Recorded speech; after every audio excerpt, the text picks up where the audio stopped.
আল্লাহ তাআলা বলছেন, ওমা খালাকতুল জিন্না ওয়াল ইনসা ইল্লা লিয়াবুদুন, জিন এবং ইনসানকে আমি কেবলমাত্র আমার ইবাদতের জন্য সৃষ্টি করেছি। দুটি মাখলুককে আল্লাহ তাআলা ইবাদতের জন্য সৃষ্টি করেছেন, আর তারা হলো জিন এবং ইনসান। জিন এবং ইনসান, এই জিন এবং ইনসানকে আল্লাহ তাআলা সৃষ্টি করেছেন একমাত্র তাঁর ইবাদতের জন্য।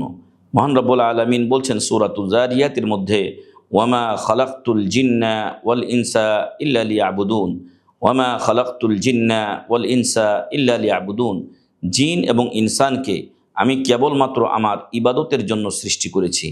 লিয়াবুদুন এর ব্যাখ্যায় মুফাসসিরগণ বলছেন, লিয়াবুদুন মানে লিওয়াহিদুন, অর্থাৎ তারা যেন এককভাবে আমারই ইবাদত করে, আমার সাথে অন্য কাউকে শরিক না করে। এজন্যই মূলত আমি জিন এবং ইনসানকে সৃষ্টি করেছি।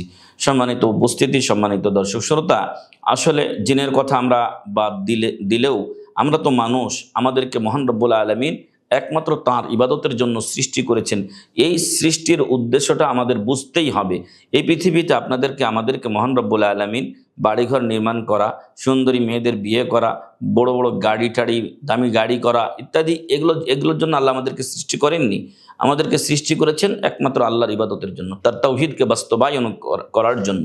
অতএব তাওহীদ এটা মানে গুরুত্বহীন কোনো বিষয় নয়, এটা মানব জীবনের সবচাইতে বড় গুরুত্বপূর্ণ বিষয়।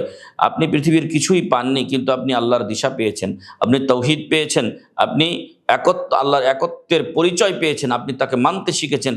এটা আপনার জীবনের সবচেয়ে বড় পাওয়া।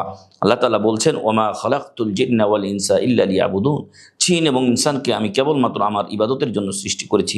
ফলে এখান থেকে তাওহীদের বিষয়টির গুরুত্ব স্পষ্ট হয়ে ওঠে যে আমাদের সৃষ্টির পিছনে যে একটি মাত্র কারণ, সেটি হলো আল্লাহর তাওহীদ বাস্তবায়ন করা।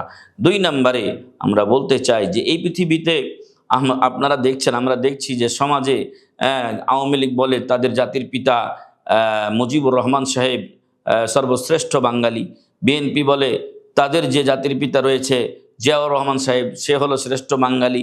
আপন আপন দলের নেতাদেরকে নিয়ে সবাই অতিরঞ্জন ও বাড়াবাড়িতে ব্যস্ত রয়েছে।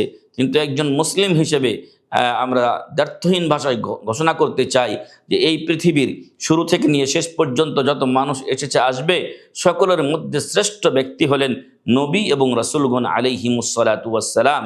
এবং এই নবী ও রাসূলগণকে মহান রব্বুল আলামিন যুগে যুগে প্রেরণ করার একমাত্র উদ্দেশ্য হলো যে এই তাওহীদকে বাস্তবায়ন করা।